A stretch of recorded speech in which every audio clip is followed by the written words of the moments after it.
SP का आवेदन एगो मिला है, एगो बलराज थाना का है जो हम दे करके इसको पोस्ट करके गए हैं। कदम दूरी पे मौजूद है। ये जो आप तस्वीर देख रहे हैं ये एक छोटी सी मासूम सी बच्ची है जो ये काफी नाजुक हालत में है।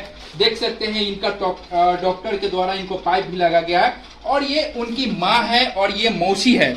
हम उस घटना की चर्चा कर रहे हैं कि शायद आप सुन के आपकी आंखों में आंसू आ जाएगी और जमीन तले पैर खिसक जाएगा। शायद आप ये देख रहे हैं कि ये बच्ची कितनी ही मासूम है। अपने पिता के दर्द से ये बच्ची जूझ रही है। किसी भी पिता को ये होता है कि मेरी बच्ची का जन्म हो, हम अपनी बच्ची को पालेंगे पोसेंगे बड़ा करेंगे और उसकी शादी विवाह करके एक अच्छे घर में उसकी शादी करेंगे। लेकिन एक ऐसे इनकी इस बच्ची के पिता है, शायद हैवानियत से भी कम नहीं इनके साथ किए हैं और इनके मम्मी के साथ। शायद ये मैं नहीं कह रहा हूं, ये बच्ची और इनकी माँ की जुबानी। आइए मैं इनसे जानने का प्रयास करता हूं कि घटना क्या हुआ। आप ये बताएं जो अभी आपकी बच्ची जो इस हालत में है, ये बहुत सारे यहाँ देखा जा रहा है कि डॉक्टरों का ऊर्जा है, तमाम दवाइयाँ है और ये बच्ची अभी इस हालत में है, तो आपकी बच्ची के साथ क्या हुआ आपके बच्ची के साथ जो ऐसे है? बच्ची के साथ पूरा मार के पीट के मुआने का फेरा है। कौन मारा पीटा? निकेश सा। कौन है निकेश सा? निकेश सा इसके पिताजी, यानी बच्ची इसकी के पिताजी आपके पति हैं? हाँ, हमारे पति। तो कोई भी पति अपने बेटी को और पत्नी को तो नहीं पीटता है, फिर ऐसे क्यों किए? लेकिन वो क्यों किए, हम लोग को दूसरे से मैंने नाजायज संबंध था ना। कौन, किससे है नाजायज? भौजाई से जी। उसकी बड़की भाभी है रिंकू देवी, उसी से नाजायज संबंध है। वो सोच रही है क्या कि वो जो कहती थी कि नट्टी पर लात धर के अभी मार देना है तो मरिए देना है, एकदम नट्टी पर लात धर के पागल झागल ऐसे कहती थी।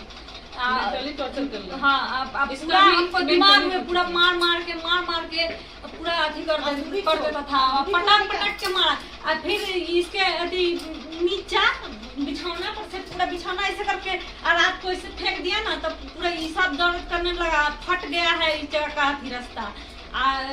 लेटिंग नहीं हो रहा है, इतना दर्द कर रहा है। आपको ही पिटाई होती थी? हाँ, हमको दिन रात पिटाई, और खाना नहीं देता था, खाना सब नहीं देता था। उसकी भाभी भी उसके भाई भी मझिला मुकेश सा, सब मिल के हम लोगों को इतना अथी किया है।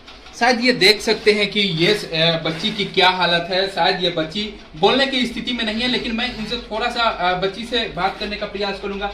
बुआ, क्या कौन पीटता था आपको? पापा। काहे मारते थे पापा?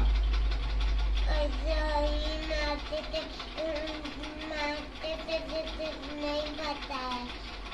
पापा मारते थे? हमको नहीं पता है। यानी इस बच्ची की आवाज नहीं निकल पा रही है और इस बच्ची को सुन सकते हैं कि ये बच्ची कह रही है कि पापा मारते थे। और हमने जब इसने पूछने का प्रयास किया कि क्यों मारते थे, तो बच्ची बताने में असमर्थ है। और इनके यहाँ पे नानी है और इनकी माँ है।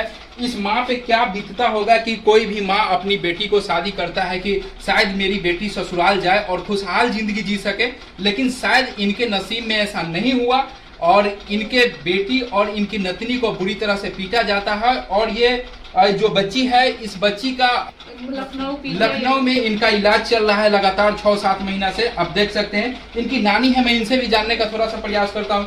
क्या हुआ जो आपकी बेटी और नतनी के साथ बहुत मारपीट करती है? रिंकू देवी निकेश बहुत मार कर बेहालत कर दिया। बेहालत करके यहाँ पर हम लोग ले आए जी। ले आकर इलाज करा रहे हैं लखनऊ, हम लोग समाज दिए लेकिन नहीं आ रहा था। हम लोग पूरी एकदम बेहालत है। हम लोग के 1 रुपया नहीं था, जहाँ तहीं से कर्जा कर करके हम बच्चा के जिला रहे थे जी। जहाँ तहीं से कर्जा कर करके लोन लेकर बड़ौदा बैंक से हम बच्चा को लगा रहे थे।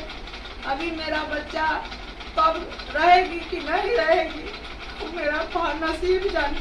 बहुत दिक्कत से हम बच्चा पोसे, लेकिन वो एको बार हमारा बच्चा को बेटी को नहीं देखा, नहीं 1 रुपया हमको दिया, कोनो फैमिली नहीं आया। लेकिन हम जैसे तैसे बच्चा लेकर अपना लड़की लेकर जी रहे हैं, तरफ तरफ के जी कर हम इसी दुनिया में है। इसी तरह हमारा कोई पंच के बेटी के नहीं हुए हमारा जैसा। हमारा नसीब खराब हो गया कि उस लड़का से उस लड़की के शादी हो गई। यानी आप देख सकते हैं कि ये उनकी माँ है और कितनी बेबस है और कितनी लाचार है जो रो रही है। और इस छोटी सी बच्ची को लखनऊ में लगातार 6 महीने से इलाज करा रही है। 1 रुपया नहीं। यहाँ पे उनकी मौसी है, मैं इनसे भी जानने का प्रयास करूंगा कि क्या हुआ घटना। और आपके घर पे है ये बच्ची और आपकी दीदी आपके घर पे है, क्या हुआ ये आपके घर पे है और ये इस हालत में इस बच्ची है? इस दोनों को जब मारपीट किया जी तो दोनों बेहालत था वहाँ पे। इसको कचरा रूम में बंद करके मारता था, इसको बाहर मारता था। बच्ची के मुंह में गुटखा डाल डाल के मारता था, जबरदस्ती शिखर डाल देता था, उखाड़ देता था। और खाना नहीं देता था, तो टॉफी भी कुछ नहीं देता था। दोनों को बुरी तरह से पीटता था और उस सबका प्लानिंग था कि दोनों को मार के आसामे में फेंक देना है। तो हमको किसी भी तरह करके खबर दी, हमको किसी भी तरह मेरे घर के मेरे चाचा का एक लड़का है असम में, उन्हीं को हम भेजे कि जा करके देखिए क्या सिचुएशन। हम लोग को बात नहीं करने देता था वो।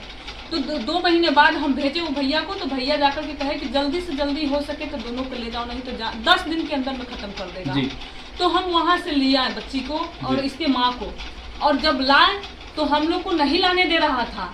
हम और मेरे पिताजी गए थे, 2 ही आदमी हम जा करके हम उसको लाए तो नहीं लाने दे रहा था। पेपर पर हमसे साइन करवाया, जी पेपर पर जबरदस्ती साइन कर, हमारे साथ भी मारपीट किया, मेरे पापा के भी साथ मारपीट किया।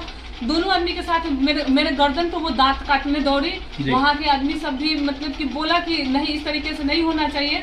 कुछ लोग जो थे आसपास के, वो किसी को नहीं टपने देता था अपने घर में, वो घर बंद करके तब मारता था दोनों।